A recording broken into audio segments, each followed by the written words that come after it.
Fabian, just while we have you, we've just done an interview and we're going to do another interview marking this National Holocaust Day. Yeah.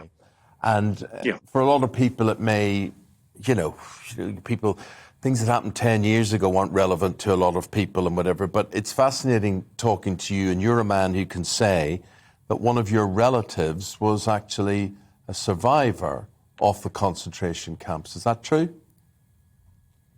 I'm sorry to say that's slightly mistaken. My relative, my great-grandmother, Reina Sevilla, who lived in Sarcelles in Paris, was taken to Drancy in July 1942 with the roundup of the Jews of France, who'd been kept at the Velodrome in the centre of Paris.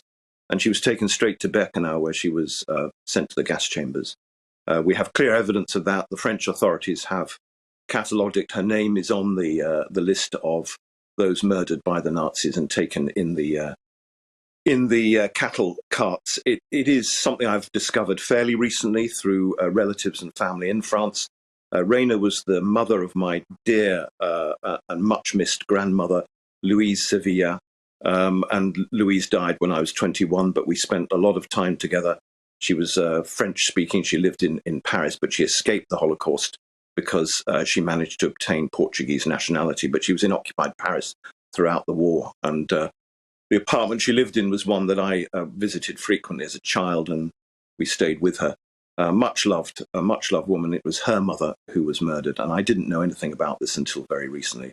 I went to Drancy, where they rounded up the French Jews and sent them from the railhead in Bobigny to Auschwitz, and it was deeply moving, I have to say.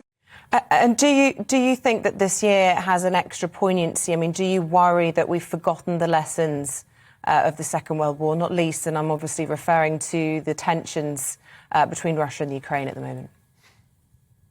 I do worry. You may know that my role on Labour's front bench is that of peace and disarmament, and I've tried to reflect quite strongly on and in a considered way on what peace and disarmament really means. It's not just the absence of weapons and the absence of war, but peace is in the hearts of men and women, and those who have a conflict, who have a disagreement, who have an argument.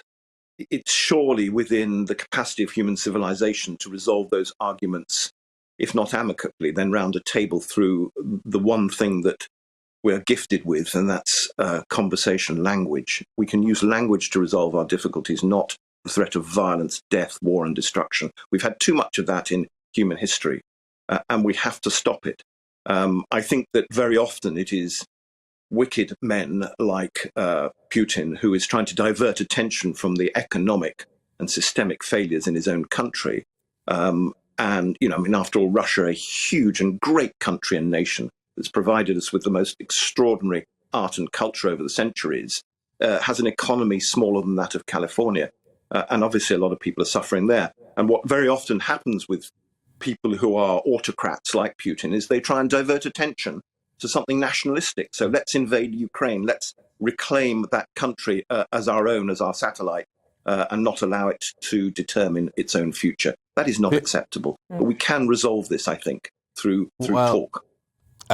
We hope history doesn't repeat itself on many fronts. Fabian Hamilton, really appreciate talking to you. Fabian Hamilton is the MP for Leeds North East, and he's a Labour representative. Thank you very much indeed.